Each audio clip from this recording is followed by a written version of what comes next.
I think the 2-week wait is one of the most nerve-wracking parts about the trying to conceive journey. And if you have been there, you know how just nerve-wracking and kind of grueling those 2 weeks can be.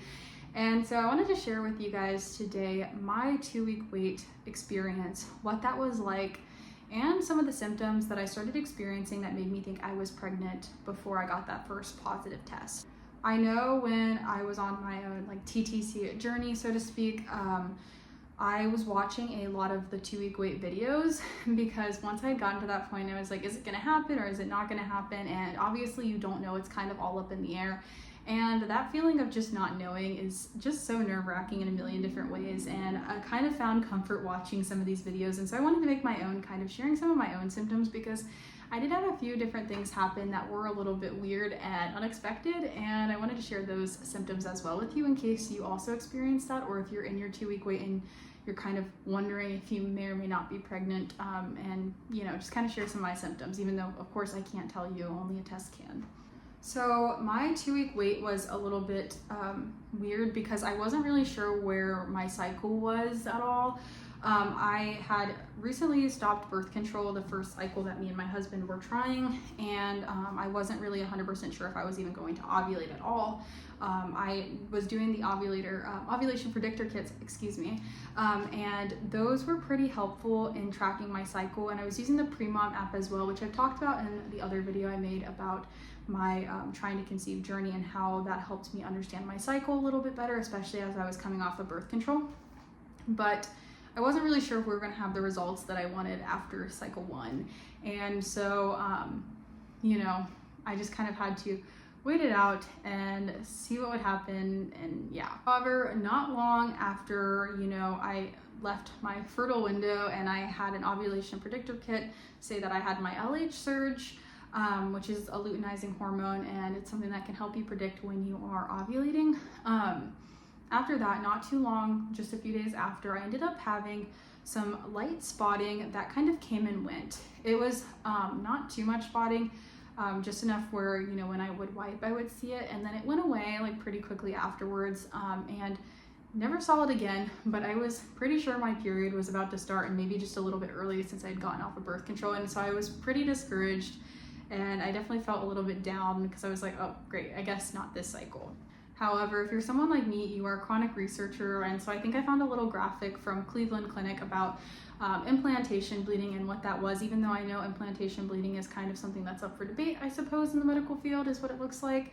And so I thought, even though it kind of looked like the start of my period, it could have also been, implantation bleeding, which means that, I could be pregnant, and I just could not know it. So I just had to wait, and waiting was miserable. I think I cried for 2 days after that because I was pretty sure my period was going to start, and I was really discouraged. And it's just such all the feelings. However, shortly after that, I started feeling very, very tired, and I started having slightly sore breasts, which is not normal for me. I don't even normally get sore breasts when I'm on my period at all. And so that to me was kind of a weird symptom that I was having. I also, the bleeding, since it had stopped and hadn't come back, which was also irregular for my period. Normally, if I am starting my period, it will start a little bit, maybe just spot, and then it will eventually come in full force. And that didn't happen after 2 or 3 days. And so I was pretty sure that something else was kind of going on. But again, I wasn't sure if I was pregnant or if it was just my hormones changing and kind of adjusting since I had just quit birth control. The fatigue, however, kept growing. I just felt very, very tired. I felt like I needed to sleep all the time. I was taking constant naps. And part of that could have been the fact that I was just feeling really sad that this might not work out for me. And I was kind of coping by sleeping a lot, which I know is not the greatest, but it is what it is. But yeah, those were kind of the next 2 symptoms that kind of came in, were the sore breast and the feeling a little bit sleepy and just a little lethargic compared to normal. The next thing that happened in my 2-week wait that kind of tipped me off that something weird was happening, was that I also started getting the chills, almost full body chills, Not necessarily like I was sick though, like I didn't have the same like sore body kind of feeling, but there was a night where I quite literally woke up and I could not go back to sleep because I felt like my skin was crawling. And the only time I've ever had that feeling of my skin crawling was when I, went off an SSRI that I was on like a million years ago. And so I was like, this is definitely not a normal feeling. And I just felt so icky, like I couldn't sleep, I couldn't get comfortable, my skin just felt like crawling and I felt like I had the chills, and it was just such a weird feeling. And so I thought, okay, I'm either sick or again something is going on in my body, I might be pregnant. This is the weirdest feeling that I have ever had in my entire life. And I know I don't think a lot of people have had the like chills and stuff, so let me know in the comments if you have, because I personally did not hear of anybody else having that symptom when they found out they were pregnant. But it was quite literally the grossest, most disgusting feeling of my life, just laying there trying to go to sleep while my skin was crawling. But again, it was a big tip off that something weird was happening, and I was pretty sure at that point that I could be pregnant, but again, wasn't 100% sure, and it was still too early to take a test that could definitively tell me. Then I think the day after I woke up feeling fine, which was weird because it was like so intense all night long, but I woke up feeling fine I think the next day. And the day after that, and whatever, from then on out, I felt fine. Didn't ever get the skin crawling feeling back, but after that, I did end up kind of experiencing a weird like tingling feeling in my lower abdomen, kind of where I would assume that my womb is sitting at. And it was just like the weirdest feeling. It was almost like kind of like, I don't know, like just like a tickling feeling, if that makes sense. Like it kind of felt like I was having somebody tap on my uterus. I feel like this is so weird compared to a lot of the symptoms that I've heard, but again, it was a huge tip off that something weird was going on inside my body. And I was like, okay, maybe, maybe it's about time for me to take a test at this point. Like a couple days after that, because I was like, I kept just having this feeling, and it was just very strange, very out of the ordinary for me. And I was like, okay, I think I'm gonna go ahead and take a test. So the first test I took during the 2-week wait was, I think I probably took one of those Pre-Mom Easy at Home strips, was probably the first one, and there was no line on that at that point. And I kind of assumed, I think this was probably 6 or 7 days post-ovulation, which I know is a little early, but I was very excited to be taking the test. And so at that point, I just didn't really get anything on those cheapy strips, but I decided to do Clearblue because I know that they can test a little bit earlier. I think they have a higher sensitivity. And so I took one of those, and I swear I saw the most faint line. In my last video, I talked about how I had, taken some of those tests prior to being pregnant, because at that point in my life, I had never taken a pregnancy test before. And I was a little nervous just for how to use them and stuff. And so compared to the pregnancy test I had taken before that point,